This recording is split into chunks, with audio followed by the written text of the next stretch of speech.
What's up, everyone? It's Chicks in the Office with Rhea and Fran, giving you that Friday energy on a Monday. Happy Monday, everybody. How are we feeling on this lovely Monday morning? I actually feel great, despite having a very late flight last night, getting home. But it's not, even though I just was in Miami for the weekend, it's not super cold. Like, the sun is out, it's 40 degrees. It's not like 19. Like I stepped outside and was like, oh, this is nice. No, it actually like feels I was really like, I had nice. a little pep in my step, like it was spring. It's 38 degrees out.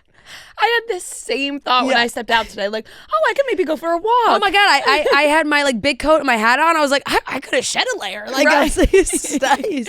Right, that's like, you take what you can get these days. Yeah, with seriously. how cold it is. I was looking at the forecast. I was like, oh my God, it'd be 50 degrees on Wednesday. It's balmy. Right. How was Miami? Miami was lovely. Bridget, one of my best friends, moved to Miami almost a year ago now, which is kind of crazy. Yeah. And I just went down to visit her for the weekend. We had a lovely time, little girls' weekend. Had some lovely meals, walks, time outside, went to the beach. It was wonderful. Could have been a little warmer, for sure. Could have been a little warmer. There was a breeze. A cold front hit Miami. There was a breeze. But it was lovely. And then we had a great dinner Saturday night. We went to Zizi's Club and it was absolutely delicious. And then we were like multiple martinis. We were feeling ourselves. We were like, let's go out. We went out for a little bit to a bar. We were like, fuck yeah. We had a great time. It's Miami. Yeah, exactly. Why not? And we ended up at this place where it was just like a mix of, you were either old or 16, like it was like just all ranges, which was so, Bridget and I, we found like stools in the corner of one of the rooms and just like sat and just watched the clientele. Watch. It was so much fun because there was like, it was a cool spot, but you could buy like bottle service and whatever, but it was like antique couches and like more like cool living room vibe. The music was great music. And then this table came and sat in front of us, and it was, probably middle-aged women and some of their guys. And then one, I don't know if it was their husband, could have been one of their fathers, honestly. You never know. But you never know in Miami. He was one of the smoothest gentlemen I've ever seen. He's had to be in his 70s. Just a suave cat. Oh, he had his like, I think he had some like Louboutin loafers on. Ooh. He had a button down, couple buttons undone, and he was shimmying. Like he was grooving all night. He didn't sit down one time. Oh, I love it. He was on his feet, moving, young, wild, and dancing. Free. Yeah, I love people watching in Miami. There's really nothing better. Oh, of course, it's one of the best places to people watch. So, I had a lovely weekend. That sounds How was amazing. Your weekend? I had a great weekend as well. Friday was Luca's first birthday. Yes. And big news, I witnessed him stand up for the first time on his own.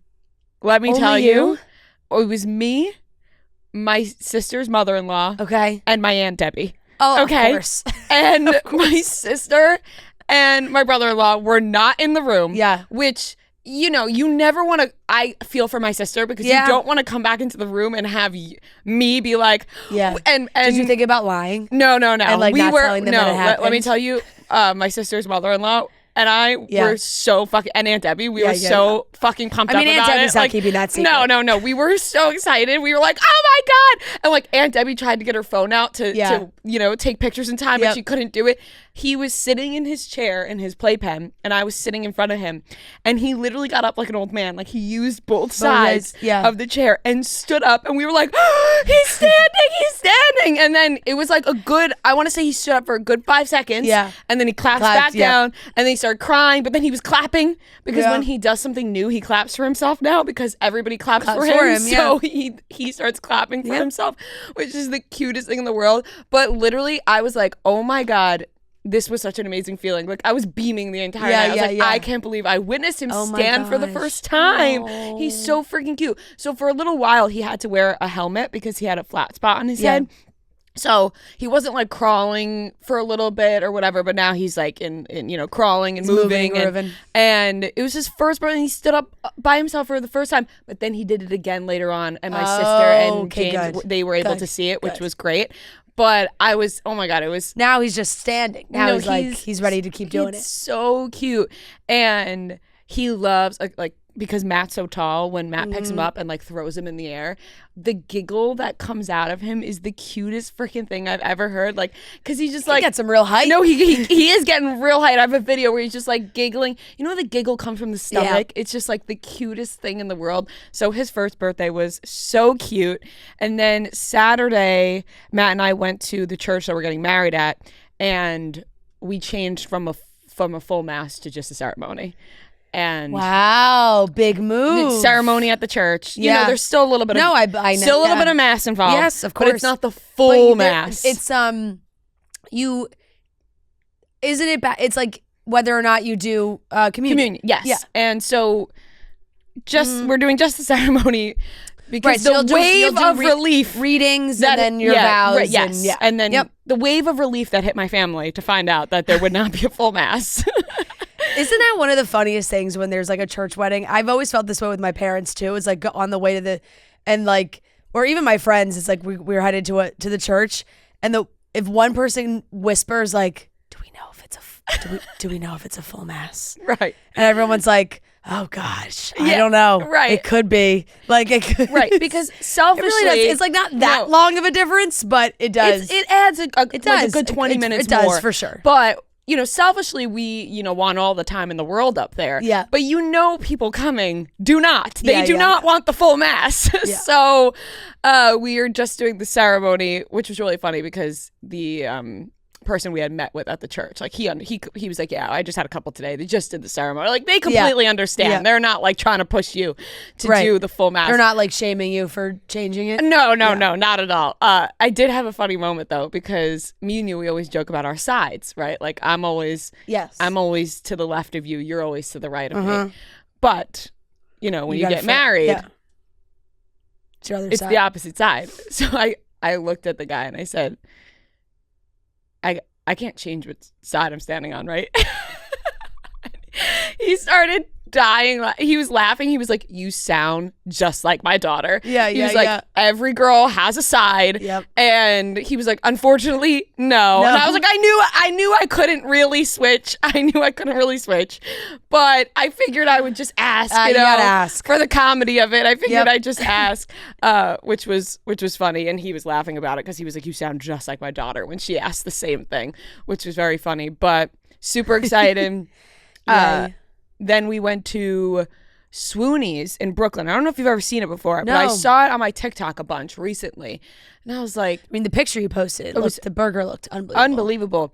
It's one of those spots that, when something starts to keep coming up on TikTok, and you're like, I gotta fucking get to this place, but you don't know if you could ever get in because you can't get a reservation anywhere these days. Yeah. You just can't. So we just showed up because it was it was close to the church that we're getting married at. So we went over there, got in, sat outside, heated terrace, real nice. Lovely. We got sat next to the best table. When you just get sat next to a table that you're like, this is just perfect. We're having a casual dinner. Yep. We didn't really plan to go to dinner. We're having a casual dinner, a couple drinks. Joe and I had that the other night chilling. And this table, oh my God, this girl, she was the main character. It was a couple and then two girls that were single, because I know that because they were talking about it extensively about their single girl life. And oh my Lord, this story she was telling, it took up the entirety of the dinner. And honestly, the punchline, really not that crazy. But she ended up in bed with this guy, and they started talking about another guy the whole time, another guy she's interested. She thought his apartment was a mess. She still got in bed with him. It's a whole, I know too much about this girl's life. Yeah. And I have to say, she was very open about her sex life. And her other friend was not so open about her sex life. And honestly, which is completely okay, but the way that her friend was like talking to her, I was kind of annoyed at. Like, she started telling a story about a guy, and the other friend, who was very open about her sex life, looked at her and was like, oh, I'm so proud of you. And I was like, why are you talking to her like that? Yeah. You know? Yeah. Yeah. Why are you talking to her like, oh, like patting her on the head, like she's yeah, I'm so proud of you. Like, what? Right. Like, it's just like felt like she was like humiliating her. Like, oh, you're not like me, I feel so proud of you. But let me tell you, I was eating it up. I was eating up the entire dinner. Like, I couldn't. It's the best entertainment. But then you like kind of feel bad because like I do this all the time with Joe too, and Joe's like, "Are you listening to me?" And I'm like, "No, I'm so sorry. I'm just."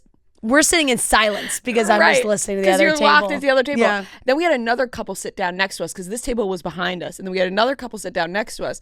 So at one point, I was listening to the table behind us, and Matt was listening to the table next to us. Yeah. And he was like, "Do you hear what's going on over here?" I said, "No, I'm too busy I'm stuck back here." He's like, "Well, wait until I tell you what's going on this side." So that was some nice entertainment at Sweeney's, but delicious meal. Oh my gosh. Let me tell you, highly recommend in Brooklyn. Really good burger. Gonna have to try it. I could go for a good burger. I had that happen the other night. We just went and got sushi, and two gentlemen were at the table next to us, and one of them was French. And I don't know if he was in some marriage issues or what, but his friend was like, "You got to get out now. She can take half." Like she just and run. And the other guy was French. He was like asking about like marriage laws here. It was it was very interesting. Wow, see, very entertaining. Yeah, right. You're like, oh, and the other guy was like, "I'm telling you now, you don't wait, don't." He was like, "You don't know what she's gonna do down the line." I was like, "Whoa, this is intense." Right. You never know who you're gonna get set next to. Seriously. Why can't I talk? Set next to. Yeah. So true. The only thing we love as much as our listeners are delicious cocktails. And no one serves up real delicious drinks like RumHaven. We have some super exciting things coming around the corner with RumHaven that we are so excited to fill you guys in on. But before we announce those things, you guys should pick up a bottle of RumHaven to enjoy a delicious cocktail, because RumHaven is made with real coconut water and no artificial flavors or preservatives for a clean and refreshing taste. You cannot beat the taste of real coconut water. It's delicious, it's clean, and it's refreshing. You can enjoy RumHaven straight over ice or with a splash of club soda, a splash of juice, whatever you want to make. We had our own little fall cocktails in the fall during our tour that we made with RumHaven that were absolutely delicious, and we're going to have more coming up with RumHaven in the very near future, so look out for that. But for now, head to rumhaven.com/chicksintheoffice to learn more. Grab a bottle of RumHaven for you. And once again, head to rumhaven.com/chicksintheoffice. Noah, you had a lovely weekend because Nova was adopted. Yes. I did. Please I went tell home. the story. I saw the video this morning. I teared story. up walking into the office. Well, yeah, I was going home anyway to me, my brother, and my sister were kind of surprising my mom, like, as another birthday dinner thing, like, in Westchester. And then I had heard that I was just going to go back to the city, but then I heard, like, oh, there's this family coming on Sunday, like, so, like, if it's Nova's last night, I guess I'll stay. So I stayed over. It sounded promising. This family, like, messaged my mom or Murray on Instagram, and she was like, my mom was like, the Instagram finally worked, like, because she's always like, oh, no one ever adopts the dogs that we post. And then, this family came, and their dog looks identical to Nova. Like, if you go watch this video, like, it's really weird. I couldn't even tell which one was which. And they immediately got along. We had to, like, my dad, when these dogs come over, takes Murray for, like, a drive because he kind of, like, gets in the middle of it. It might affect the experiment. Yeah. But, they got along really well. I felt bad because when Murray got brought back, like, once we were like, okay, they're adopting Nova. He came back and Nova was gone. Murray came back, and they were, like, playing, and the new dog, like, got all up in Murray's face, like, barking, like, get the fuck away from Nova. Like, this is my sister now. And then I have a video, but it's just... Was Murray upset? Yeah. I have a video because then we put Murray in, like, a room where there's a glass door, and it was just Murray on one side and Nova on the other, and Murray is, like, crying. Oh, no. That's so sad. But he'll get over it. And... well, your mom will get a new foster. Yeah. And it ended up being that they found out about Nova because we talked about it last week on Chicks in the Office. Look at that. And oh my God, it warms my heart. Yeah. It's so cute. They're from Pennsylvania, like outside of Philly. So they made an exception for this family drove like over 2 hours to get amazing. Nova. That is really So, sweet. yeah. Wow, shout out to that family. Yeah. Yeah, she was wearing an Eagles sweatshirt. Love it. Wow. Shout out Nova's to an the Eagles fan now. listeners of Chicks in the Office. Seriously, Yeah. well done. Yes. I was gonna say, lady, well done to you, this singular took her family to come and adopt Nova. We I'm got so the best happy. listeners, you know? Yeah, that makes me happy because I know it's been a It's long been time. This is the longest foster we've ever Yeah. had, and she's fostered over 30 dogs. So Yeah. Oh, but I'm hoping Murray is okay right now. yeah, he'll be fine, and then like they'll It'll be keep a little fostering, lonely, you know. but there'll be Yeah. another. Well, what's so great is that now that Nova's adopted, your mom can bring in a Yeah, I new know. dog. I think she'll wait like a week or two. But Yeah. Also, Murray gets all the attention now. Like Yeah. right after, Murray was just like laying on my mom for the rest of the day, so he'll get over it. Oh, he was sad. I just want to Wait, cuddle I him. Wait, know. like just I'll play it because you can hear him just He was crying sad. through the door. Oh.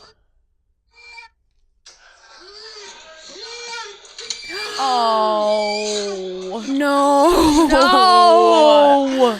Stop. Oh my God, he's so my sad. God. So sad. Oh no. Oh, no. Oh, Murray. That is really sad. He's losing his sister. And now just for like the listeners, and they just hear that video. There's no visual. They just Yeah. hear the cries. That is so sad. Well, it's a happy thing. ending. It is it's happy. a happy ending. It is a very happy ending. Yes, for sure. So I'm very excited for Nova and her Yes. and her new family. And congratulations to that family as well. she fits Yeah. in too, Nova, like Well, Villanova, we were saying Pennsylvania. I wonder because I think that they had said they went to another college in Pennsylvania, so I was like, I don't know if they're going to be like anti-Villanova. Oh, right. But honestly, I always No, I thought doubt of it. the cream cheese first when You I think thought of the Nova. cream cheese? Like when I said Nova, like the cheese, like right? What cheese? I don't Isn't even that know. like- Is there a Isn't it like no, like you put on your bagel, like isn't that what they call it? Cheese? cream Like, cheese? no, like cheese? Nova. Nova am I cheese? making this up in my head? Like I just use I've never- Philadelphia cream cheese. Yeah, I've never no, heard but of it's like something Nova you put cheese. on like a bagel, isn't it? Like like the fish. Nova Scotia Like the salmon. fish? Yeah. Like you put some Nova salmon on it. Yes. You know, eventually I knew where you were talking about. Yeah, Yeah. like lox. Yeah, lox. Yes. Yeah. Yeah. It was like Nova Scotian salmon. Yeah, Right, I never right, even right. thought of Yeah. Villanova. I don't know where I don't know It's where funny she got her because name, Nova but- like has like it's Yeah, just like the Nova- one yes. description word. of Nova it. Lox, not Nova cream cheese. No. I was like, wow, No. what Nova cream cheese? Yeah, There's this no. cream cheese I don't know about? Nova immediately takes me to Supernova. Yeah. And Or then I'm like Casanova. Supernova girl. Yeah, I ended up Oh, calling he's her. a real Casanova. Yeah. I Wasn't call that her the Novi. guy you described earlier at the Yeah, he in was. He Miami? was He's a real A real Casanova. Casanova. Yeah, I feel like dogs should have like an E on the name, so I just called her Novi. But I feel the same way about because babies. like I feel like you need like an E like to get There their has to attention. be like a little, yeah. yeah, high pitch. I feel the same way about babies. I keep Yeah. calling Lukey? I call him Lukey. Yeah. And I'm like, well, his name's Luca. Is he gonna grow up thinking his name is Lukey? Well, I don't know if I'm the only one who's calling him Lukey. No, and then my it's sister fair. will call him Lukey Pookie, and then I'm like, oh, now we're entering Pookie territory, Yeah, and yeah, then it's yeah. like kind of a problem. Lola and Flo sometimes become Flowy and Lowly. Right, so- right. Yes, you always have to add like the E at the Yeah, end of yeah. like just of a small Yep. little thing, you know, Like a either little, whether a little baby. yeah, a little dog or a baby. Yeah. Right, because it's like I think about my brother's name is Frankie, but it's Frank. Yep. But like imagine a baby, like they weren't called little Frank. Frank. Yeah, no, it's Frank is yeah. like an adult's name. Yeah, like it was like No, there's so many it's grown little adults. Yeah, Frankie. right. But Yeah. you were Yeah. oh my god, look, it's Frank. Yeah. And he's like Joe Oh, was Frank old. is so cute. Joe was Joey when he was little. Of you know, course, so because he's- you're not gonna look at an 8-month Maybe baby like and go Joe. Yeah, right. But then No. at what point do you like cross over from Joey to Joe? Yeah, Like, eventually it kind when of he just becomes a changes man. for you. Like, you know, people just They just take but that. Joey, Yeah, Joey on yeah. Friends was always Joey.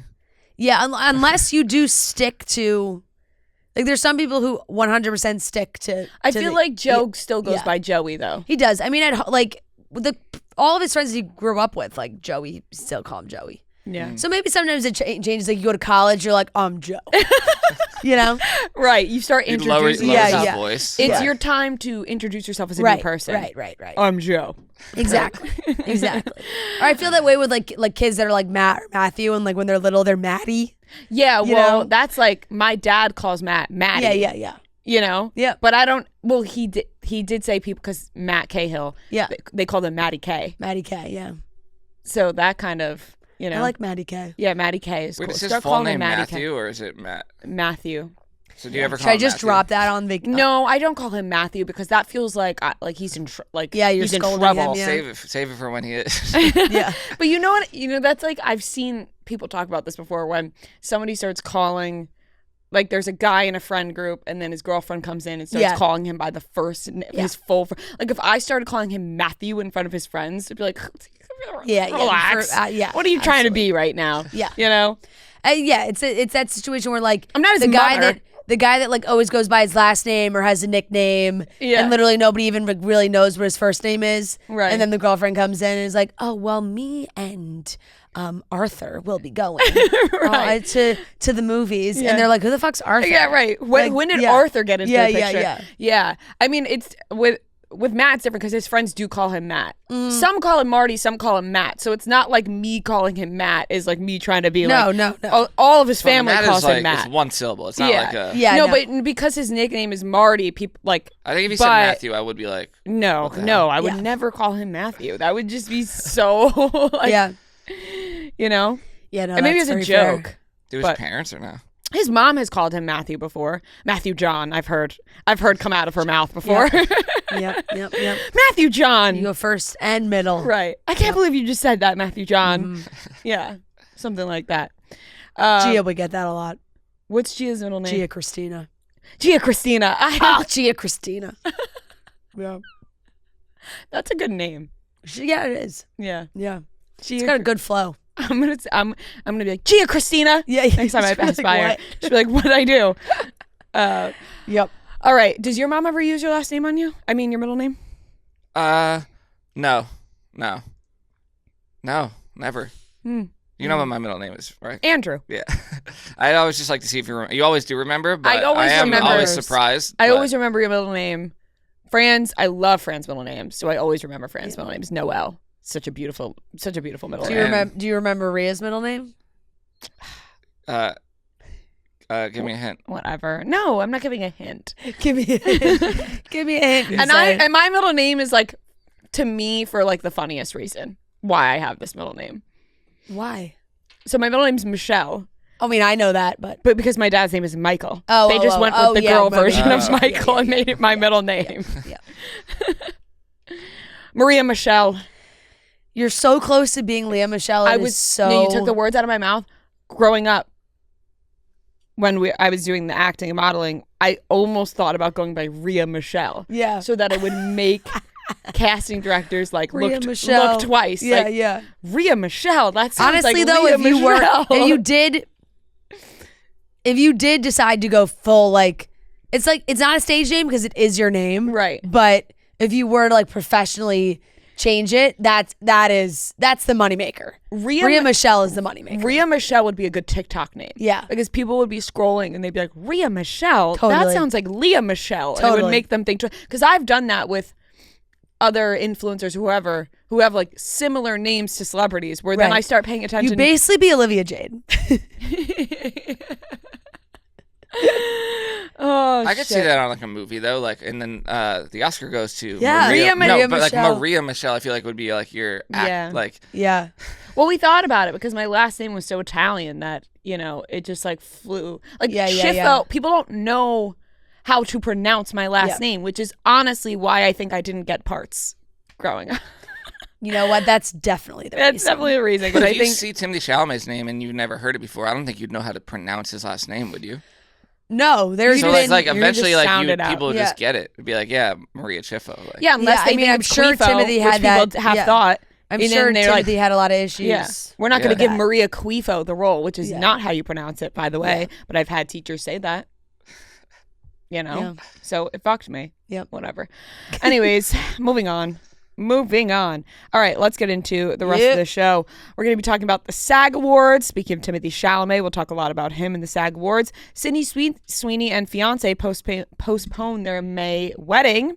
Leighton Meester will be in season 2 of Nobody Wants This. Little cameo action. And Andrew Garfield and Monica Barbaro seem to be dating. And we have the weekly watch report. So let's get into the topics.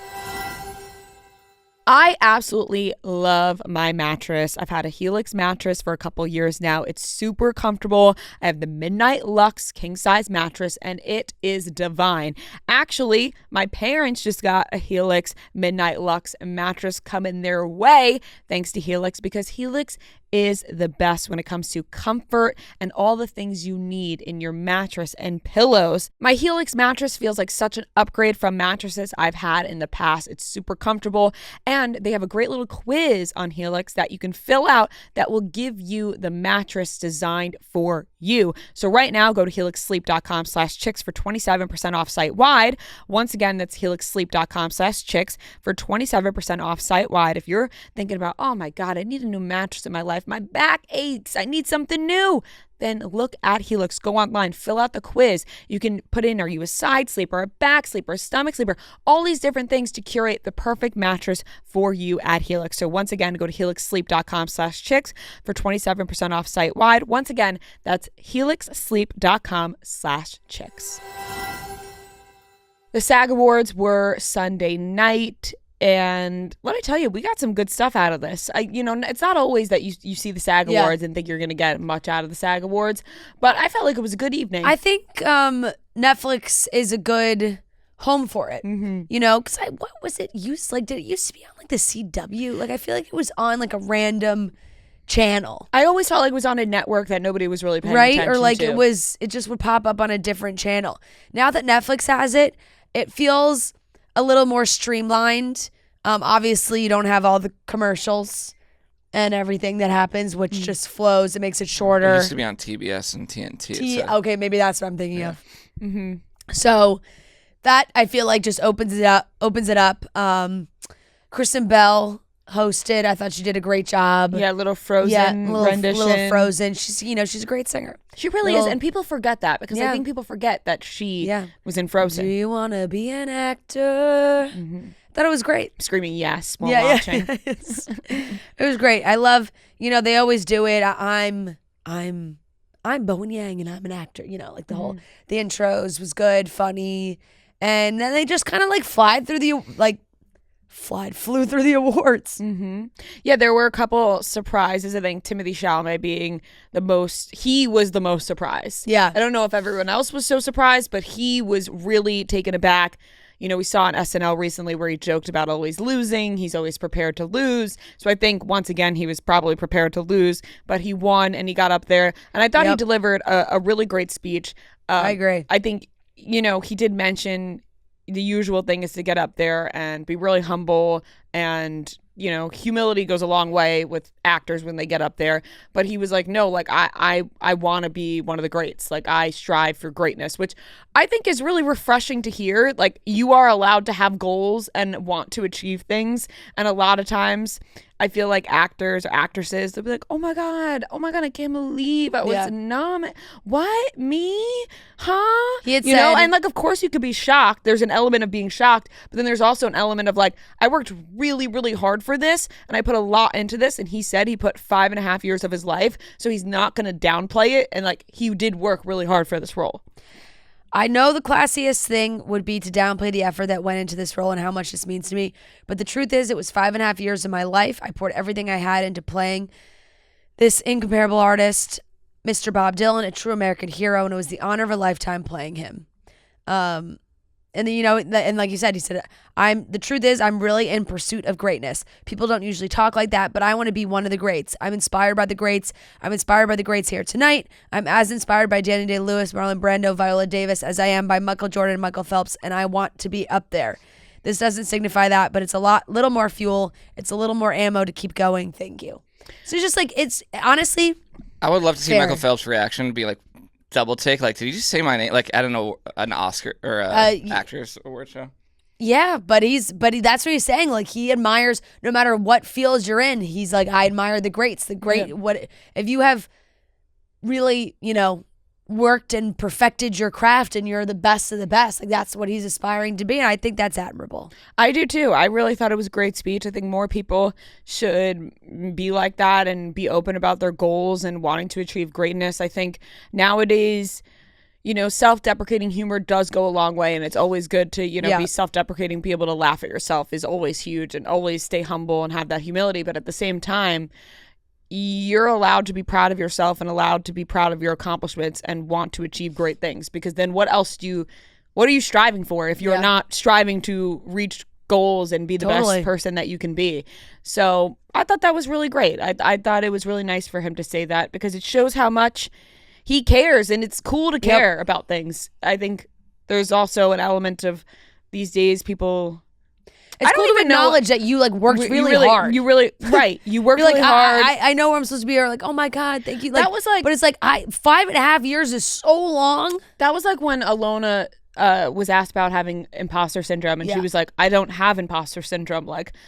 I deserve this. Yeah. Which I thought was really cool too, because many people do have imposter syndrome because they're made to believe that you cannot feel proud of accomplishing things, or you know what I mean?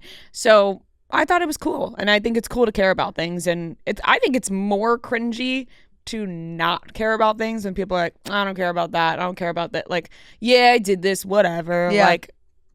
I think that is so much less cool than actually caring. Absolutely. Demi Moore won for The Substance, which was great.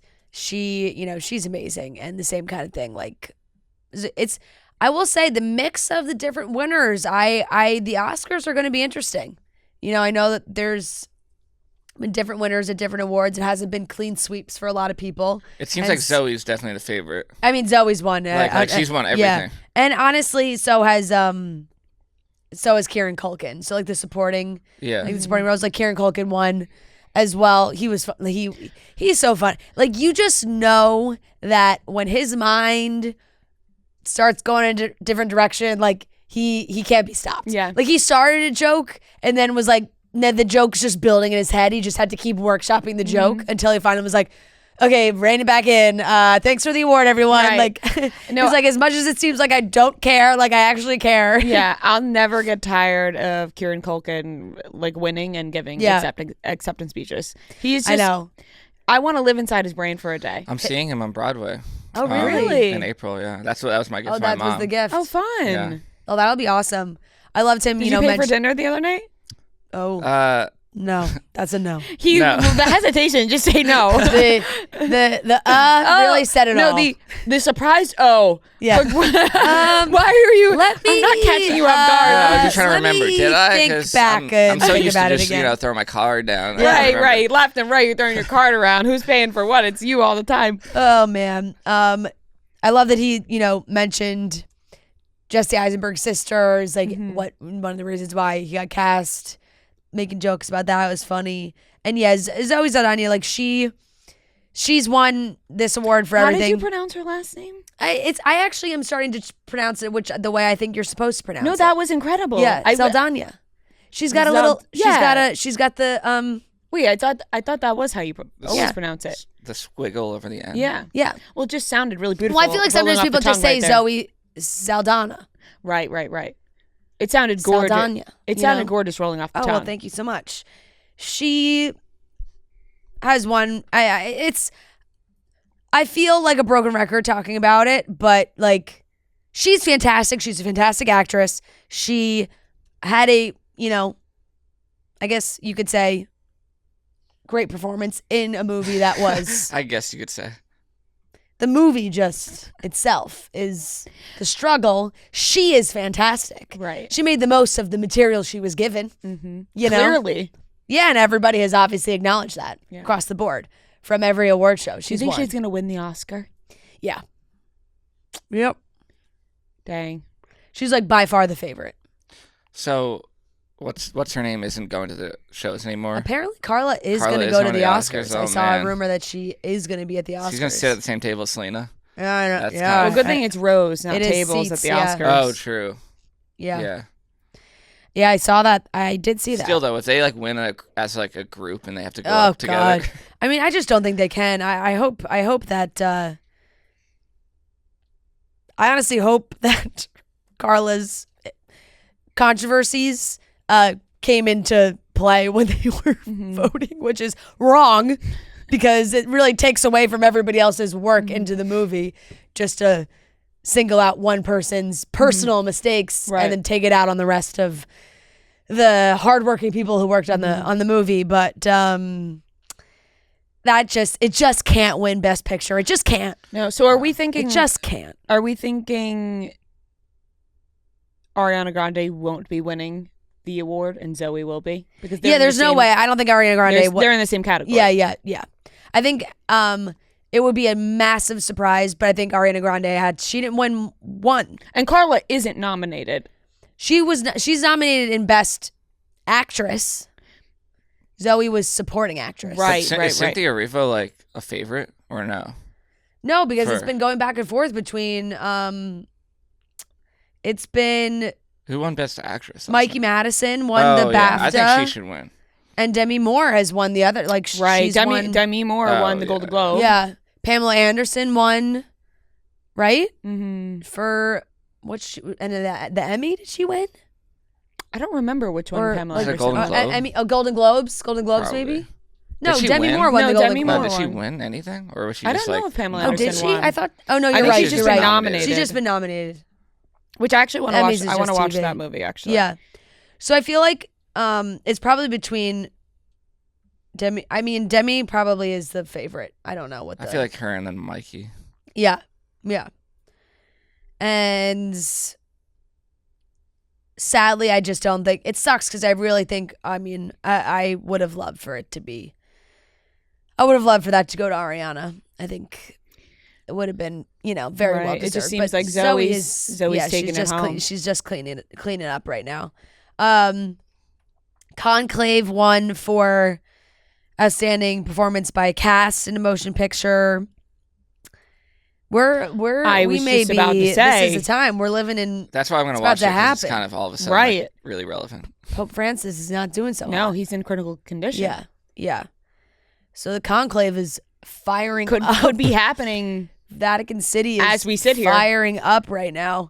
Kind of like timing wise, just kind of crazy. Right. So conclave won, and then in TV it was kind of like the same. Honestly, the TV went pretty standard. Besides, Only Murders in the Building winning ensemble comedy. And Martin Short and Steve Martin weren't even there. They probably thought, listen, we've been showing up to these award shows. They're like, we've been nominated in this category for every single year. Right. We never win. We haven't won dick. Yeah. We're not going. And then they don't go and they win. Selena Gomez got up there. She looks fantastic, fabulous. And I loved her dress too. She was gorgeous. And Martin Short and Steve Martin not even there. But Martin Short got COVID. Did you see Steve Martin's post on Instagram? No. He posted a picture of Martin Short kissing Maya Rudolph on the lips at SNL and being like, Maya Rudolph gave Martin Short COVID. Yeah. Which was just, I mean. That was a funny joke, the COVID joke last night. I was going to say, Jamie Lee Curtis did it, giving Colin Farrell the award. She's like, to the person who gave me COVID at the Golden Globes. And he was like, it wasn't me, it was Brendan Gleeson. Yeah, wait. There's a picture of Martin Short kissing Maya Rudolph. Oh, my God. And he wrote, Maya came down with COVID. She did not come to the show with it. Marty came down with it. The SNL 50th COVID curse is real. And then they had to reschedule their weekend, their sold-out show that weekend, and they rescheduled it to October. Well, it sounds like they had the same kind of thing happen after the Golden Globes. But I'm like, I for a second, I was like, is this AI? Oh, my God. Yeah. Martin Short and Maya Rudolph kissing on the lips? No, I actually did. Yeah. I scrolled by that too and thought the same thing. Honestly. Yeah. I was if like, only is that it was real? me. Seriously. Somebody photoshopped my face on the Maya Rudolph here. You would get COVID to kiss Martin. Yeah. Yes. Colin Farrell won for The Penguin, and Jessica Gunning won for Baby Reindeer. Once again, I thought maybe Kristen Milioti would win this one at the SAG. No, kind of wild. Baby Reindeer still hanging on. This is right. I mean, this like is she did such an incredible job in Baby Reindeer. Fantastic. Yeah. I can't believe Baby Reindeer is still going on. I'm not gonna lie. No, I just said I know that it came out 2 years ago. I know it came out in 2024. Yeah, but it kind of feels like it came out a really long time ago. It does. It totally does. And then Shogun cleaned up for drama series as well. What? I keep hitting the tree. Oh, the tree. Have you noticed that? Oh, sorry. Getting in. Shogun won for ensemble. They won like a ton, right? Yeah, and then also Hiroyuki Sanada won as well, and Anna Sawai won as well. I felt sad for Anna because, I mean, it is, spoiler if you didn't watch the first season, but if you're watching SAG, you kind of put two and two together that she was like, this is like the last time I'll be around the crew and the family and all the actors, and, is making her emotional. She's so great in it, but, it's not so great for... Doesn't go so well for a character the way the season goes, which you could kind of put two and two together on that one. And people really, they wanted to acknowledge Only Murders for comedy. Martin Short won too. He wasn't there. Sad. My guy. We were robbed of a Martin Short acceptance speech. Seriously, twice. Robbed. I felt personally, individual and as a group, I felt like it was a personal shot at me that he wasn't there to accept the speech. Right? Which was really just upsetting, the fact that we didn't get to witness that as a world. Jean Smart won for Hacks, and those were really the big ones. Thank God Jean Smart is getting the recognition she deserves for Hacks, because Hacks is fantastic, and you still haven't watched Hacks, but you would love Hacks. Let me tell you something. I would love Hacks, and even the opening sketch that they did, which I didn't really fully understand what was going on because I haven't watched Hacks. Still thought it was so funny. You would love Hacks. I know. That's the only reason why I keep bringing it up to you. I know. Because it would be like such a show that you would be like, wow, I fucking love Hacks. But now I just feel like there's too many shows on your plate. How are you going to pick up Hacks now? It's in the third season. You got any time to spare? I'll pick up Hacks. I have time. Pick up Hacks. It's so good. Yeah. No, have you watched Hacks? I have not, no. What the hell am I doing here? Yeah. Both of you haven't watched Hacks? You know what I can do too now is with Love Island being over, that really frees up a lot of my TV time. Throw Hacks in there. If you're thinking about adding a show, just go right to Hacks. Don't even think twice about it. Go home today, put on Hacks. You would love it. It's so good, and they're both amazing. Yeah, I'm definitely gonna. I know I say it every time we bring it up, but it was a great show. There's some funny I love the Law and Order bit. I thought that bit. I mean, whatever you want to call it, that it was funny. Of like. Everybody's had a guest spot on Law and Order. Keke Palmer, by the way, has she ever looked better? My God, let me tell you. In that Chanel, holy moly! I would knocked off out of my chair. She blew my socks off. Unbelievable.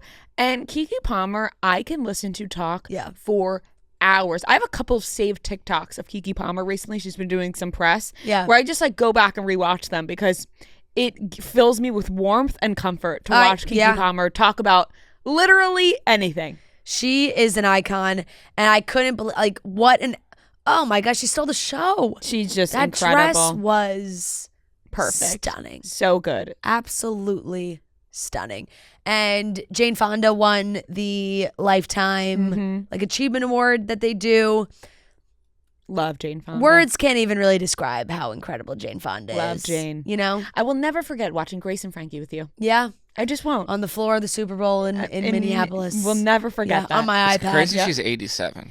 I just have to look up her age. Yeah. I could have said she was in her early 70s. No, she's 87. She's 87. She is truly just spectacular. She really is. And she just has so much wisdom, and she just time and time again, I feel like, has been on the right side of history, and she can look back and she's been so active, and it's been so important to her for not only as she was acting, but then stopped acting, went back into acting. She did so many different roles, so many different jobs, but she's always stayed dedicated to her activism and causes that she cares about. She's out here getting arrested for whatever. You know, she is really, really, really impressive, and what a fantastic role model. For sure. I thought she gave a great speech. I thought it was really great. I know. I wish it was so it was so powerful, and there were some sound issues, which was really pissing me off. But I think the way the mic stand was, and then it was tough because there wasn't anything for her to, this little podium was next to her. So she was holding the mic stand. And I think that maybe fucked with the mic a little bit.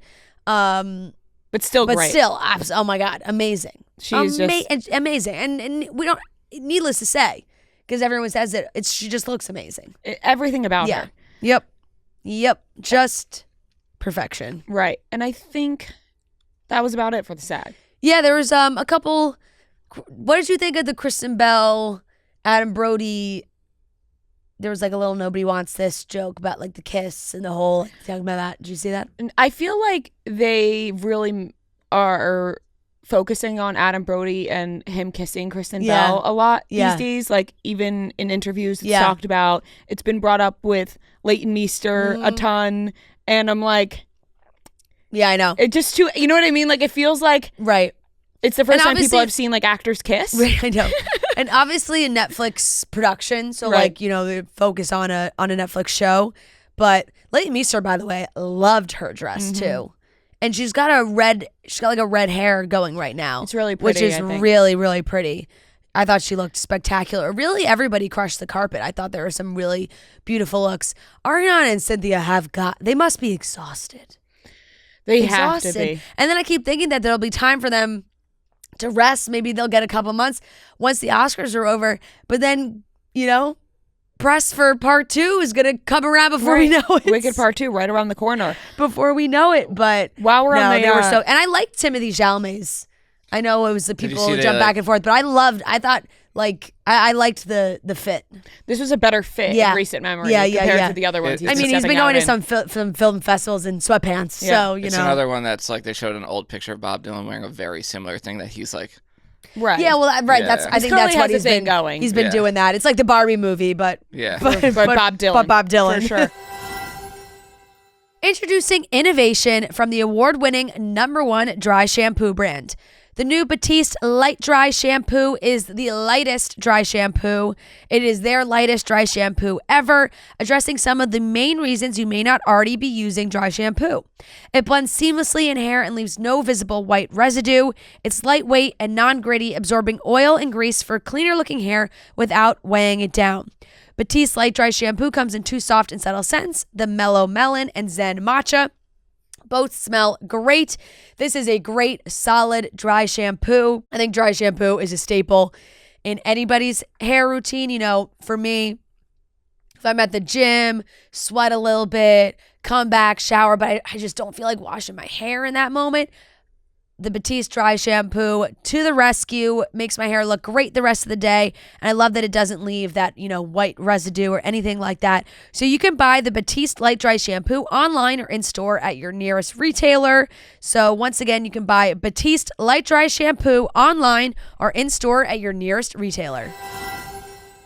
While we just mentioned Nobody Wants This, it had been announced that Leighton Meester will make an appearance in season 2 of Nobody Wants This.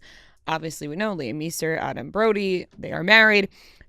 I think they're such an adorable couple. I love that we're seeing more of them as a couple. Yeah. They're actually the first 2 celebrities I've ever seen out in the wild. So true. Remember? Yeah. The first time we ever went to LA. And we went to go eat at it was like a salad. We went to the place that everyone talked like Mendocino Farms? Yeah, it was Mendocino Farms. It was it? It was a Mendocino like Farms. A different location. It was the Mendocino Farms in like Malibu. Yeah, it was in Mendocino Farms, and they were there. Yeah, it was the first time I'd ever been to LA, and I thought, wow, what an LA experience. Yeah, we were right behind them in Mendocino line, Farms, and we're standing behind Leighton Meester, Adam Brody, and their kids. Yeah, yep, so true. And I thought to myself, then we don't see much of these 2. No, but now we're seeing a lot of them. Now they are back in action, and I love this.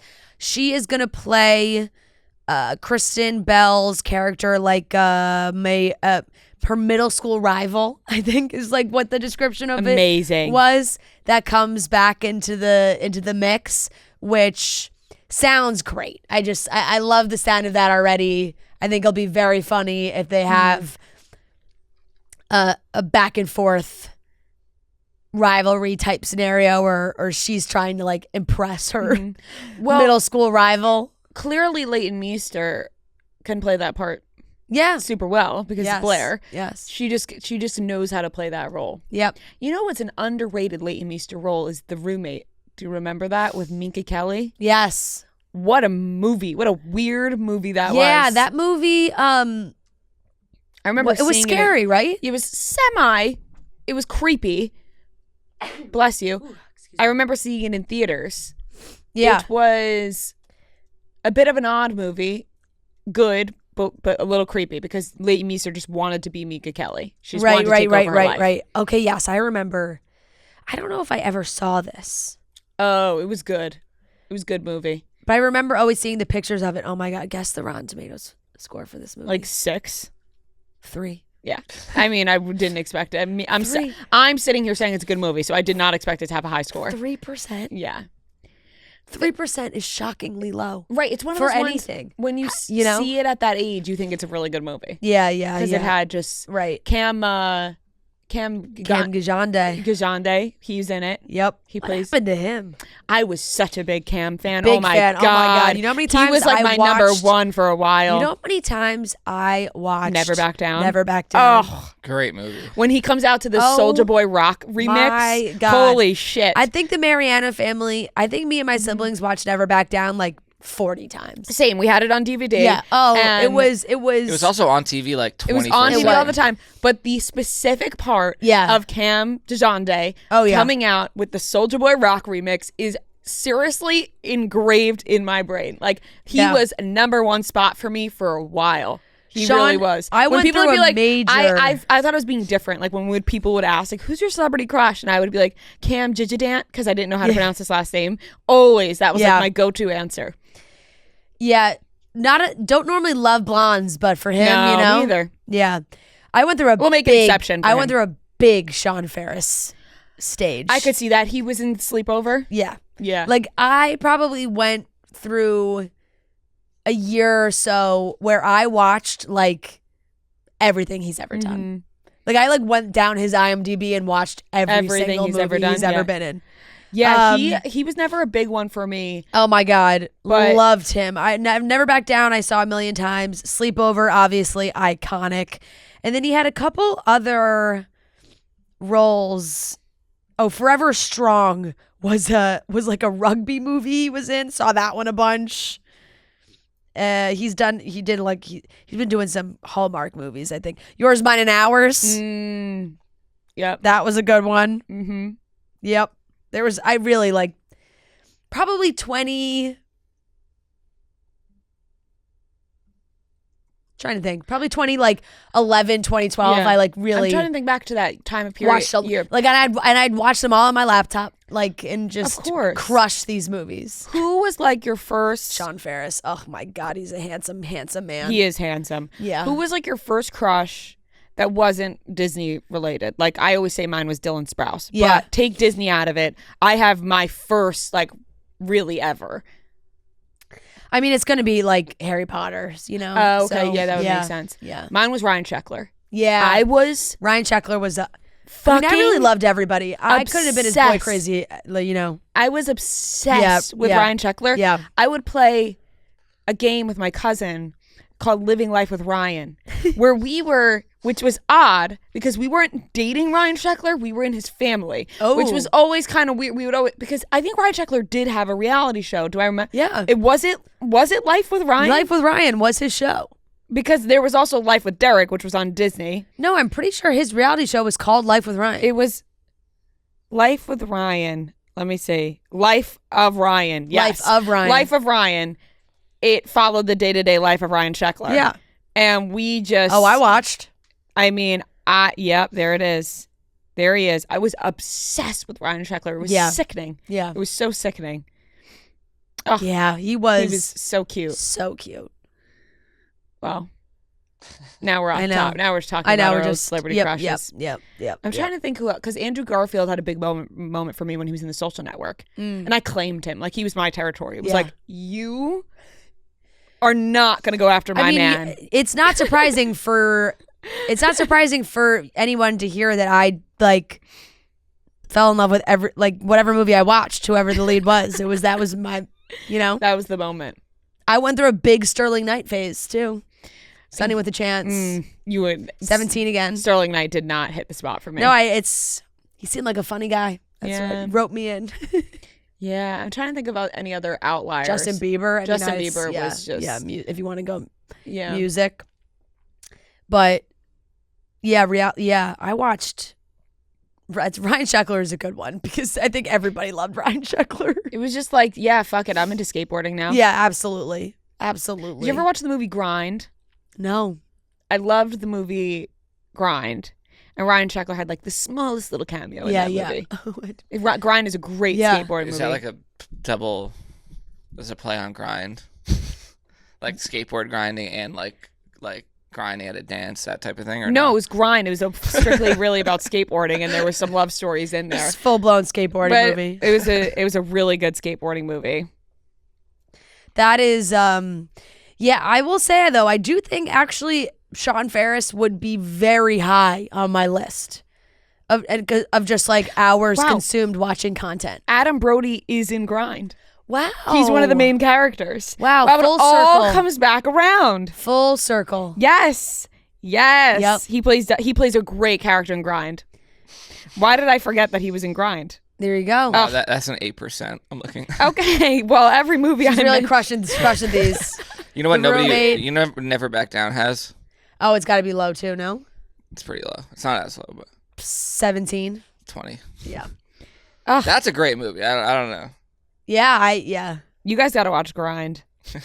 I think, and like the other side of that was like early Amber Heard. Oh, I was obsessed with Amber Heard when I would.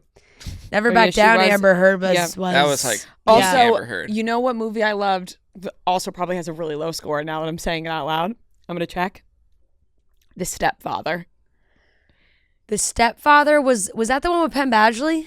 Yes.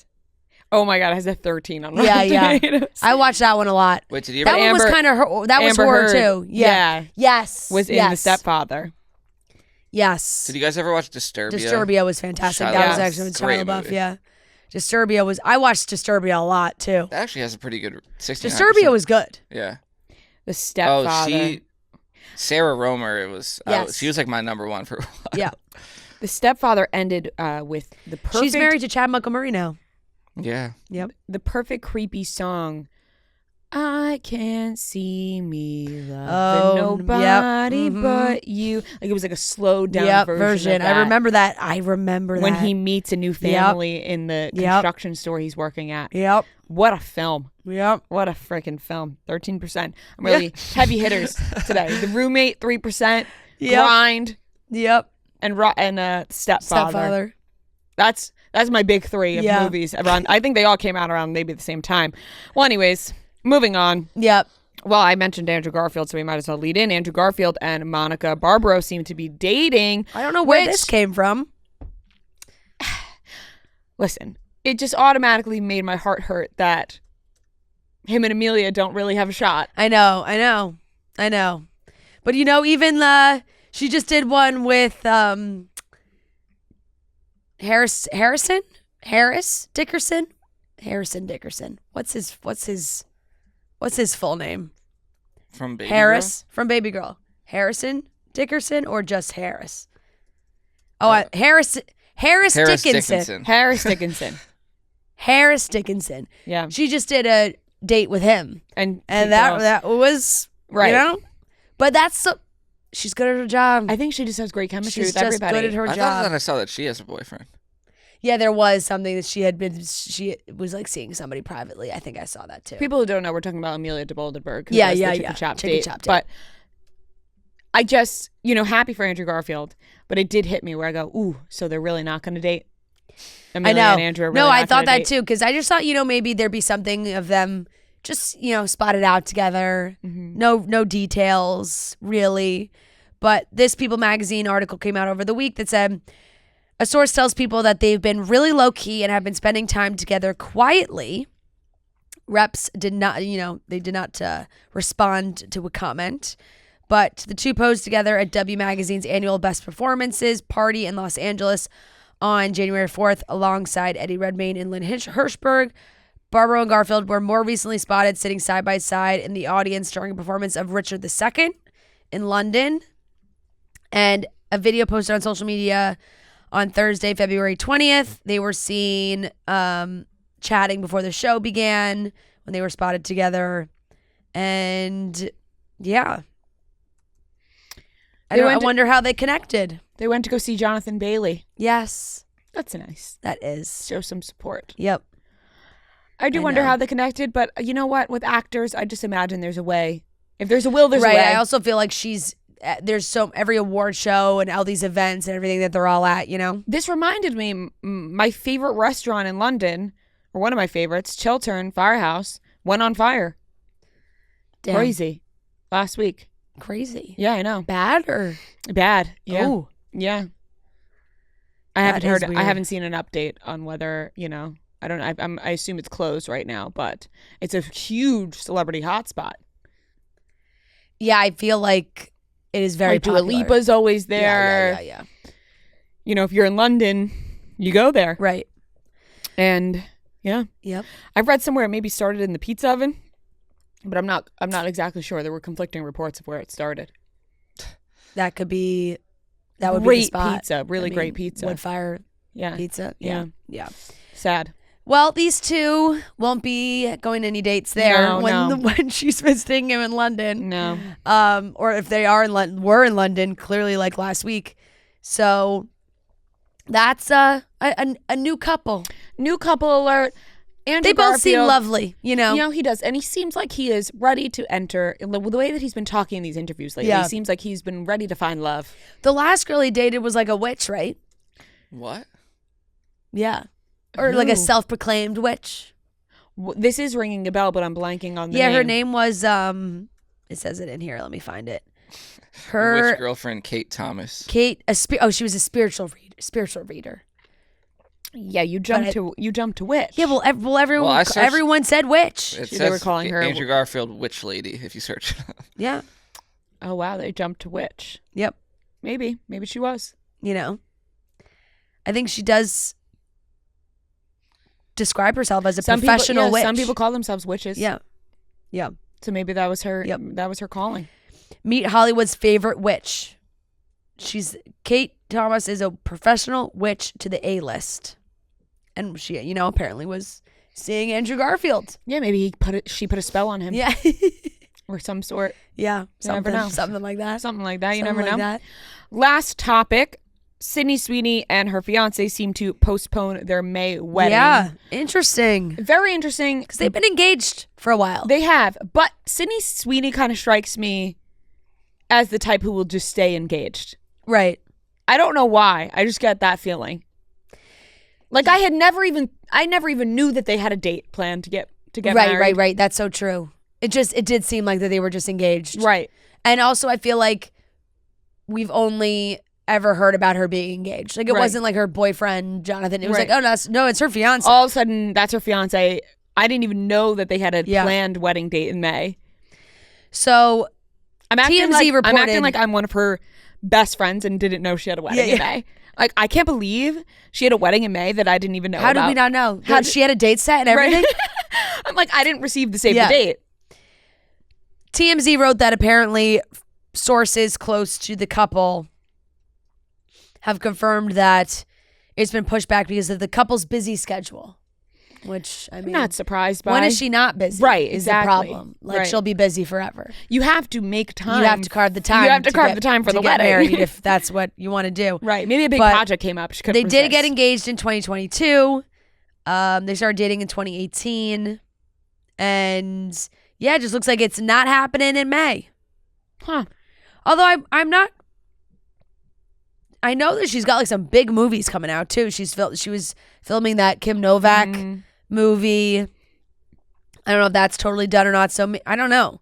I feel like maybe she didn't even have a date set.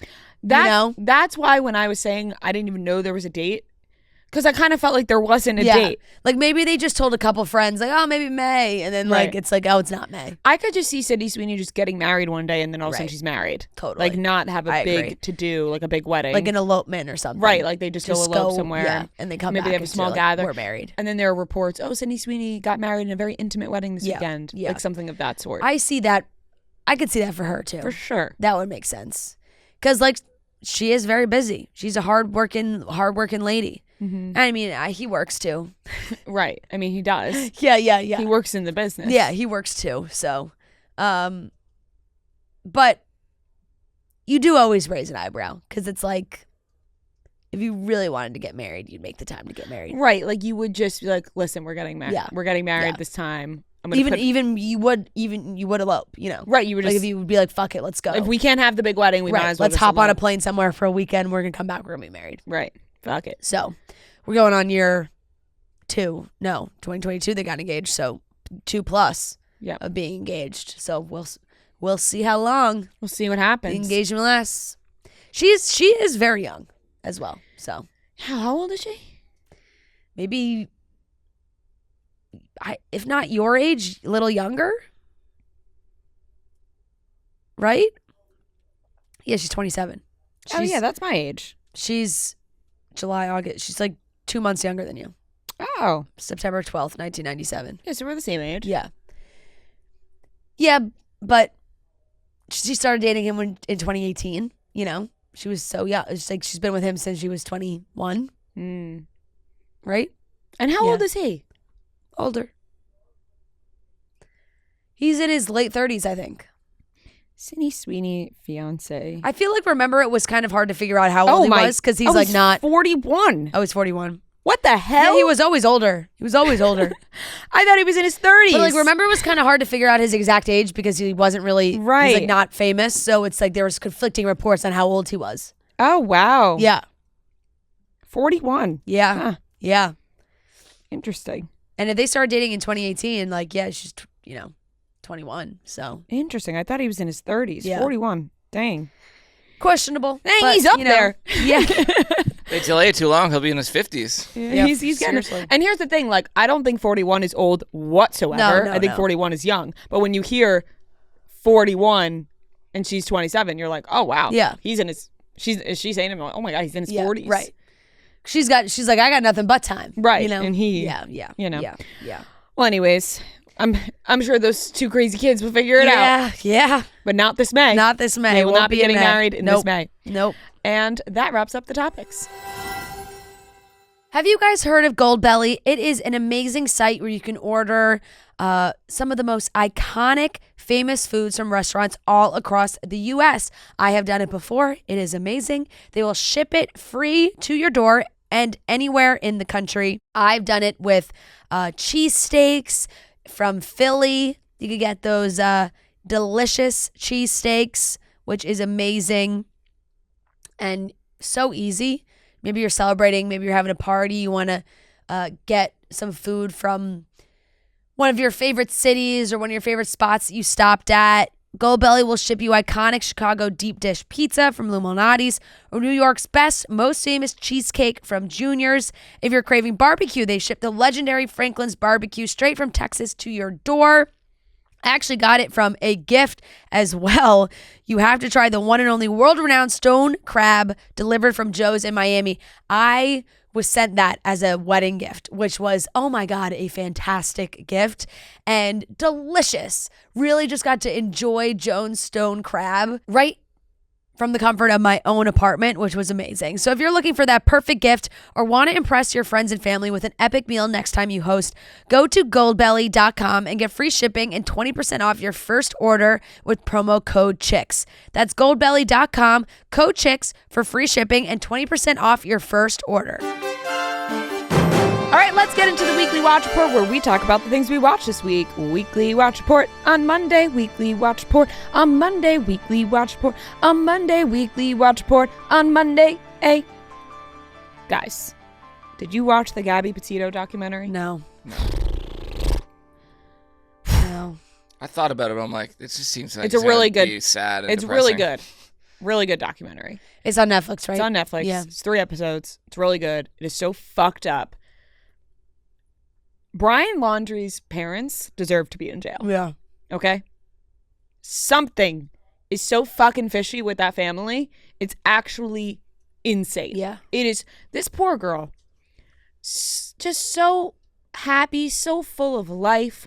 All she wanted to do was explore and travel and make her travel vlogs and just post on YouTube and just see the world and just be happy.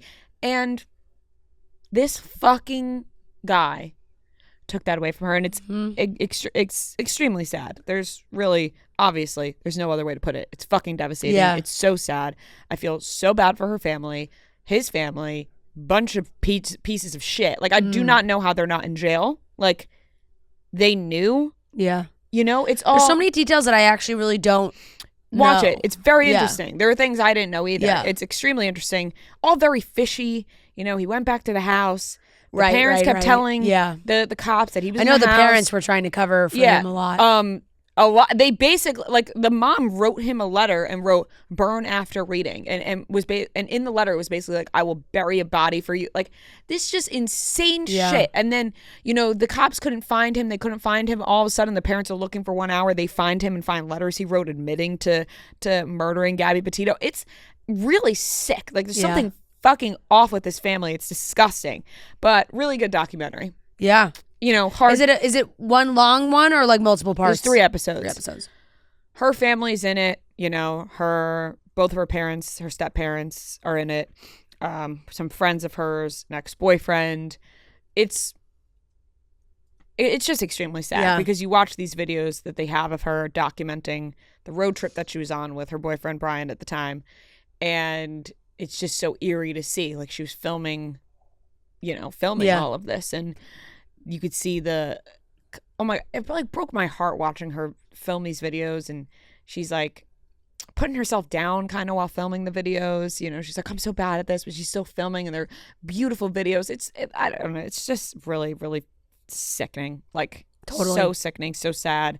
The situation where the cops pulled them over because somebody had called saying they saw a guy slapping a girl, and it was them in the white van, and then the cops questioned them, and Gabby is saying that she was the aggressor, and he was like she was hitting me or whatever. But in the phone call, and I do think that happened, but in the phone call, the person who called in said they saw a guy slapping a girl. Mm-hmm. So he was clearly hitting her too, but they made it kind of just seem like she was the one hitting him, and they put him in a hotel and left her on her own in a van. Like, the cops put him up in a hotel to get her away from her, but then left her in the van. It's like, it was so it was just so, why not put both of them in separate hotels, 2 different hotels? You know, you just put one person in a hotel and leave the other one in a van. Like, I don't know that. I mean, the cops in that situation really have to be kicking themselves a little bit, because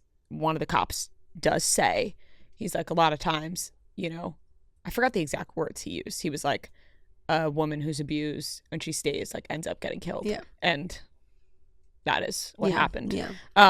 So just crazy details. I mean, his family is so fucked. Like, I don't know what the hell is going on in that house.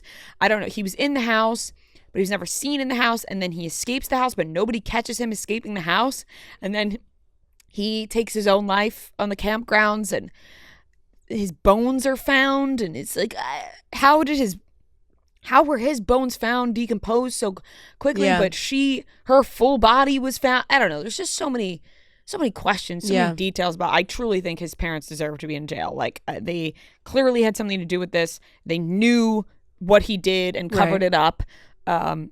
It's just so fucked up. But I thought it was a good documentary to shed light on what happened and more details that I honestly did not know really at the time that it was happening. I just remember, like, the search for him. Yeah. Like, I remember this happening, and I remember everyone searching for him, and then when they found him or whatever, but I don't, I do remember, like, them talking about his parents and being like, there's something really fucking off with his parents.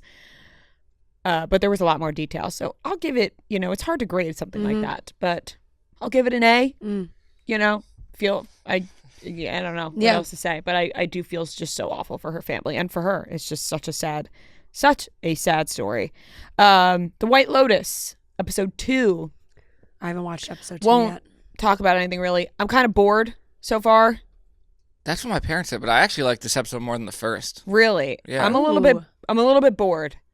It's always starts slow though. It's picking up. It's only the second episode. Yeah. Like, I feel like every White Lotus season starts kind of slow and to for sure, 100%. Yeah. This one I think is a little bit slower than the other ones. I'll give this episode a B. It picked up towards the end, but for the first 40 minutes, I was like, I don't know. I kind of liked all like the talking at tables and like all just the like they're establishing like the weird family. I love I love learning the family dynamics. Yeah. But and I like all the characters. Like, I like where it's going. Mm-hmm. Yeah, I'm excited to watch. I couldn't watch It is funny, like that the three women, like how they're just all talking shit behind each other's backs. Like that's what that's setting it up to be. Like they all hate each other. Yeah, I love the three friends. Yeah. I love the different dynamics they have going on. I like that. I like that group. Yeah, like I like that storyline for sure. Yeah, the weird family. The weird family is fucking weird ass family. Weird siblings. Patrick's, I mean, Patrick Schwarzenegger. He's gonna be a problem. Yeah. Let me tell you, he's playing a great job at playing a freaking weirdo. Freaking freak. Very interesting. I'll give it a B. Still good. Yeah. I'm just like a little bit, Love is Blind. Yeah. I started it. I watched the whole thing. You're going to have hit or miss seasons, and I think this one's a miss. Yeah, I agree. I think they just ended up in Minneapolis finding just all like the same people, different font. Like it's just when you look at all the guys next to each other, it's all so similar. Mm-hmm. And the drama is they're trying so hard. I feel for the editors of this season because I don't think they were working with much because the things that they ended up like leaving in, I was like, this can't be the best material that they had that we're like watching them talk about this or like the pods going on for 6 like it was really the pods. Normally I love the pod episodes. These dragged on. They really dragged on. What's going on with the guy and his sister? I keep seeing people talk about everywhere. Dave. Okay, here's the thing. Dave just does not like Lauren. Mm-hmm. Like I think that's the scenario he has found himself in. He loves his sister a lot. I keep seeing he's like, I always thought I would want to find someone like my sister. Yeah, he really, she's really great. Really cares about his sister. Really important. He keeps bringing it up, but he is stuck on the fact that Lauren, and maybe it's like I think it also might be a sex thing for him because when they were in Honduras, he was like asking all the other couples, like, have you had sex yet? Like, was like talking about their sex life. And he and Lauren had not had sex yet. And it came out that Minneapolis just maybe like too small of a city. I don't know. Everybody seems to know each other. There's too much going on. And there's too many like behind the scenes things that's not on camera. And like that's where the drama is coming from. And that makes for bad TV. So like the drama is that Lauren was seeing this guy very casually, sounded like a hookup thing. It was like a friends with benefits. They weren't dating, but when she wanted to hook up with somebody, like this is the guy she called for like the last like couple months before she left for the show. He's stuck on like that she was seeing somebody before and how could she be ready for marriage if she was doing that right before coming to the show. And apparently the guy is putting like really trying to meddle his way back in. Either they said he was maybe trying to contact her, and the guy is friends with some of Dave's friends. So like he's telling Dave's friends like, oh, like we were seeing each other, like making it sound like it was way more serious. And then the friends are telling Dave, and the sister found out. Now he's all worried because the sister found out and is like all worried about that. And Lauren's like, I feel so bad for Lauren because she's like, you're not listening to me at all. Like she's fighting for her life, trying to be like, why don't you trust me? Like I'm telling you what really happened. And he's like, yeah, I don't know. I'm just like, that's what my friends are saying. So like, yeah. And it's just weird. And he keeps talking about her when she's right there. And it's weird. Like they went and met with some of Lauren's friends. And Lauren's friends were trying to reassure him, like, we never met this guy. Like, they were not dating. Like, anybody she seriously dated, like, we've met. Like, this was such a casual thing. And he's talking about her. She's sitting right there. Like, she's, like, crying. Like, I don't know. I get sketch vibes from him. And I got sketch vibes from him from the beginning. Because in the pods, he was like, yeah, I work, all the girls that I dated before, like it was all really about looks and like they're all sounded like he dated a lot of fake, type of ladies. Right. But he's like works in the Botox filler world and like see all these things. And he just keeps bringing up like, Lauren is not the usual girl that he dates. So I'm like, okay, so you just don't like her, and maybe now you don't want to be a dick, right? And like be on TV and be like, actually, you know what? I don't like you. Yeah, and there's also nothing worse than a guy who like puts down like fillers, Botox, whatever, but then that is what they like, right? It's like you're putting something down that you do like, but you're like almost mad at yourself for liking it. See, I know guys like Dave, and it just is. He's like, yeah, I mean, I'm athletic. Like, I played baseball at the University of Minnesota. Like, blah blah blah. He's just like kind of douchey. Yeah, and it seemed like maybe he was gonna be okay, and now like this. I'm like, dude, let it go. Either break up or let it go, because this is like the stupidest thing ever that they keep fighting about this. If he's never gonna let it go now, like, and there's no like he's like, oh, well, why don't you talk to, he like won't let her. She's like trying to talk to his friends to be like, oh, well, can I talk to them? He's like, oh, I don't think so. Like, I'm like, what's going on here? Like, this is, it's very weird. The other couples all seem to be getting along swimmingly. Like, everybody else is like, there's maybe one other little hiccup at the end of these most recent episodes, but, and then like Taylor and Daniel, they tried to have like a really dramatic moment of like Taylor being like, I think he followed me on Instagram and like knew what I look like, and he was like, no, I didn't. And that they were like, okay, and now they're like totally fine. So I think editing had a struggle this season to really probably get some some juicy things together, get some juicy stuff going. So we will see, but there was maybe a little hiccup with Ben, like with some girl. Here's the thing, it's like a small town, so it's like when these people have like they dated around, they're on their phones now, and they're like, oh my God, this girl made a TikTok saying that she dated somebody that she knows is now filming Love is Blind and blah, blah, blah, blah, blah, you know, and that seems to be where some drama's coming. But my God, like, are these guys, Ben, Dave, Daniel. I don't even remember the other name. Oh, Joey and Monica. I don't know about them. Joey like is literally just Wrigley from Tell Me Lies. I saw people saying that. Like, it's actually kind of crazy. And they Monica and Joey are actually really entertaining, because when they just start laughing about things that maybe aren't funny, but like that's clearly how they handle it. So it's just like, ha, oh my God, is that a red flag?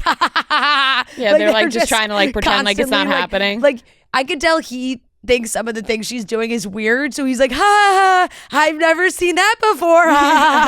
He's like, maybe if I laugh about this, it'll just be funny. Literally, that's all they do is laugh. And there's no drama. Their biggest thing is like, oh, maybe Monica's sister doesn't like him, and then also Monica's family uses a sock bin instead of normal. They have a communal sock bin instead of everyone having their own sock drawer. I never heard of that. No, nobody has. I think that's very unique to Monica's family. But if that's where they wear their socks. Yeah, so it should be very interesting. Even the other guy in the pod, I forget what his name was. That was between Meg and the other girl. Marshall, one of those. It was also like an M name, I think. They just all look the same. They're the same, just right. When they posted the casting, it was like, oh, so you just did copy and paste of everybody. Yeah, like it's boring. actually kind of crazy. And I like, it's very sweet seeing their other families, I would say, like the Devin and I'm already forgetting what Devin. Oh, then there was like a thing with maybe Devin reconnecting with Brittany. I don't know. Like you see the previews of like when they meet the other girls that they were talking to in the pods, but it doesn't really seem like that much drama. Virginia and Devin actually seem like a good match as well. But they're talking about real life stuff, which sometimes doesn't make for like the most entertaining show. Like she's like, hey, I think we should get a prenup. You know, they're talking about like very real, like, hey, if we get married, like I think we should talk about these things. Yeah. So it's just like, not crazy. It just seems like things are maybe working out. Yeah, like it's season, like and it's not. It's actually like working. There's like couples that like really get married and live happily ever after. Right. So which they might be like, all right, success. Yeah, exactly. Not the most drama filled. But I'll give that probably like a C- because it's not giving the drama, like, although, good for them if it all works out, but it's not giving the drama that we love from that show. If you are looking for a new comfort shoe, then look no further than Hey Dude. Wendy and Wally are the original iconic styles that are the foundation of comfy at Hey Dude. Beloved for the most cushioned insole ever, Wally and Wendy are ridiculously lightweight and bring a ton of fun with the mix and match materials that complete any outfit. Hey Dude is always evolving and growing from a classic all white to camo or fleece. There's so many different styles, and there is a Wally or Wendy that's perfect for everybody. You could shop our Wally and Wendy stretch socks for your everyday casual shoe as well. They are very breathable and easy to throw on. So check out Hey Dude. It's the official comfort shoe of Barstool at heydude.com. Traitors. Listen, another great episode. Yeah. But let me tell you, I haven't disliked somebody on TV like I disliked Danielle in a long time. It's like, but isn't it a great feeling? No, it's like no, sorry, Danielle, but like, it's really brought us all together again to be like, this is, couldn't be more refreshing to watch. I watched on my phone, couldn't believe what I was saying. When she dropped to the ground, I saw someone write, Danielle acted like they actually caught a serial killer. Like the way that she dropped to the ground, sobbing. Like, I knew it. I knew she was one of them. What it was her? No. And that stupid hat. I genuinely... Sorry. Wait, Matt said the same thing. He was the like, stupidest hat ever. You know when you just like really don't like somebody on a show and then you just find them, he was like, I hate this hat. Yeah. Like, you're picking apart everything. But objectively, that you can put that hat on anybody. It's a bad hat. Stupid hat. No, but genuinely, I was like, oh my God, I really, really dislike what I'm seeing here. And now, listen. It's so frustrating. I can't tell if she's the best traitor of all time or the worst traitor of all time. Because at this point now, I know. she has people sold. She does. But I have faith in Gabby. I hope. And I have faith in Dylan that they will uncover that the same situation that was happening between Danielle and Carolyn at that round table was a Bob the drag queen and Boston Rob Gabby said situation. She was like, I'm getting flashback. It's giving Bob the drag queen, Boston Rob. Yeah. They have to stay on that. They have to, because Danielle has to get out. Like, no, they have to. I've never rooted for Carolyn so hard in my life. I know. And I was like, oh my God, she's just not presenting. She was too busy defending herself rather than presenting an opposing argument for Danielle, which I feel like if she would have went hard on Danielle, then maybe they all would have changed and been like, wait, it's actually Danielle. There's so much evidence for Danielle, and she gave none. She gave none. She was too busy defending herself. Yeah. And I just can't get that image of Danielle dropping to the ground. Oh, no. Like, I knew it. Like, as if ridiculous. Carolyn's actually murdered some of Danielle's family members. Yeah. Like, I couldn't believe what I was watching. And now I'm stuck in is Danielle really good or is Danielle really bad? And I hate that I'm in that. What do you think about all the people coming out and saying that she's been like she was swearing on her grandkids like off camera? Did you see that? No. Like multiple cast members. People have said that, and I have to say this. I am not in favor of that. I think if you're going to swear on a family member or whatever of your own, like, you know what I mean? Being like, I'm not doing this, I swear. Like, that's crazy to swear on like your own family members. Chriselle, I will say this though, Johnny Fairplay swore on his grandmother. That should be just like a rule. You can't swear on family members. Well, it's not a rule. That's if people want. Why should that be a rule? If people want to do that to themselves and make themselves look like fools and swear on their fucking family members or whatever, that's on them. Right. Johnny Fairplay did that in Survivor, and I saw people write like Johnny Fairplay's grandmother smiling down, thinking of people using this because it is one of the most famous things in Survivor that Johnny Fairplay swore on his grandmother. And was his grandmother dead? No, Johnny Fairplay claimed that his grandmother died, but she was still alive. Oh. So he told people that's bad. That his grandmother died and she was alive, and then later on he said he didn't regret the lie. But so that's why people were saying like Johnny Fairplay's grandmother smiling down. It's like, it's so insane, and it's like such an insane thing to do. It really is an insane thing to do. But you can't make that a rule that you can't do that. I mean, even it's just like it's the level of if you care enough or about that energy you're putting out in the universe. You know, like that's when people lie about getting out of things and they're like, I have a funeral. It's like, okay, you really want to use that as the excuse? I would never use that as an excuse because I just think of karma. No, totally. But let me tell you something. Danielle clearly doesn't care. If Danielle wins, If Danielle wins, it's going to be the most frustrating watch because it's like we all see, and so many of the other cast members said it, they were like, oh, we didn't respect the game that Danielle played, blah, blah, blah. And that's so clear, but it's like she just... If she wins, you can't really say anything. anything. If she wins, then it's like, okay, well, you all fucking fell for it. And here's the thing, like people, although I dislike Danielle, but I really just dislike her for the theatrics, like the falling to the ground and all that. It's like you don't have to be doing that. Yeah. But I also agree. I don't think she's playing a great game. She's her moves are not great. She's lying her ass off for a reason. She has to. She's a traitor. Yeah. She can't not lie. She has to lie. But is she so annoying and some of the things she's doing just incredibly annoying? Yes. Carolyn really made some dumb decisions at the chess. She did. Thing. Yeah, for sure. She screwed herself big time with the game, definitely. Because I really think if she didn't do that, it would have been on Danielle, 100%. Mm-hmm. I think everybody was starting to lean more towards Danielle, and they should anyway. And I really hope Gabby sticks to her guns there, feeling like that was traitor on traitor.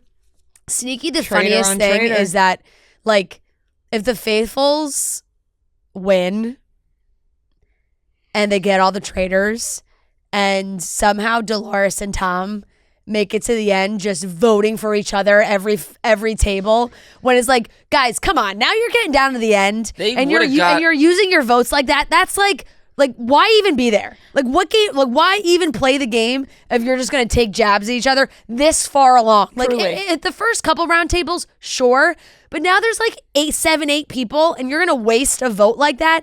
And Tom being so set on Dolores is so bizarre. There's no. So Dolores is just the kind of woman she's gonna throw it back at Tom, no matter what. So I don't know what kind of cat and mouse game Dolores and Tom are playing, but they cannot keep voting for each other. They're on an island of their own, just voting for each other. Yes, and it's funny. It's taking them out of the game completely. Right. It's funny, but at the same time, you're like, guys, you need to get your head in the game and start throwing votes on people that are actually talked about at the round table. Totally. Because Dolores just being like, I'm just voting for Tom because Tom's over me. And Tom just voting for Dolores is just so random. And it's just because they're fighting. They're just voting for each other because they're fighting. I know. And they really could have made a difference too, because I think Tom had a good relationship with Carolyn, so I feel I feel like Tom would have voted for Danielle, and then Dolores would have had a really important vote too, and that would have been 10 times more interesting for sure if they had all gotten involved in that vote. They flipped Tom and Dolores. Okay, when they flipped both their votes, I literally screamed at the TV. I was like, "What are you doing? I know. Why are you guys doing this?" Tom is so funny though. At the game where they're like, "Who's the biggest threat to the Traitors?" He's like, "I think it's me. I think it's me." Tom is so perfect for this show. Sadly enough, him. When they're playing the game and he's so adamant that he's the answer to every question, but then he actually was the answer. I was like, wow, really just a real notch on his belt. That the one where he was didn't right. say his name, and then even Alan was like, well, why didn't you say anything? Because he's like, I knew it was going to be me. Right. No, I mean, he was so heavily saying it was him, and everyone was like, no, we think it's Dylan. And so funny. Oh, by the way, Parvati being like, Dylan is like Peter Weber, like Mr. Good Boy. I was like, yes. She can tell. She knew before any of us watching that Dylan was giving Pilot Pete. Yep. But another great episode, solid A. I can't wait for this week because, we need to know what's going to happen with Danielle. I know. I will just never. That's what. You think she's going to throw Brittany under the bus? You know, I thought it was interesting. Also, so stupid to pick the person closest to you as a traitor. And Brittany literally, even in her moment when she was like, "If this is Danielle and she picked me, that's so obvious." So obvious. It's even so Brittany was like, obvious. "Bad move." You gotta pick Dylan. Because you know what I mean. You just gotta fucking put Dylan in the seat and go rogue. You can't pick the person closest to you. No, it's that's why it's so annoying, because every move she makes is so frustrating, but it's working with it. You know, it's right. She makes a move, you disagree with the move, but then it's works. The move sucks, but then it somehow works, and it's so frustrating because nobody's caught her in any of these moves and been like, oh, we caught you, bad move. It's just been bad move after bad move that nobody's caught. So oh my god, it's crazy. I'll never. Does that make it a good move? I don't know. So let's see. I don't know what's gonna happen in this next. Yeah, I don't know either, but I cannot get this visual of her dropping to the ground as if they actually caught a kidnapper in their home and got dragged out. It's insane. But that's all I watched. So I'll give Love Is Blind episodes 1 through 9 a C. Just very average. And the episodes are too long, by the way. Like, just a little my last thought about it. It's like over an hour, too long. They gotta. It's like they just didn't even have enough material to make them this long. They were talking about such stupid stuff. I'll give Traitors an A as well. So good. Just so Solid. Good. Joe and I finished season 1 of Severance. Great. I understand why everyone said, like, once you get more towards the end of the first season.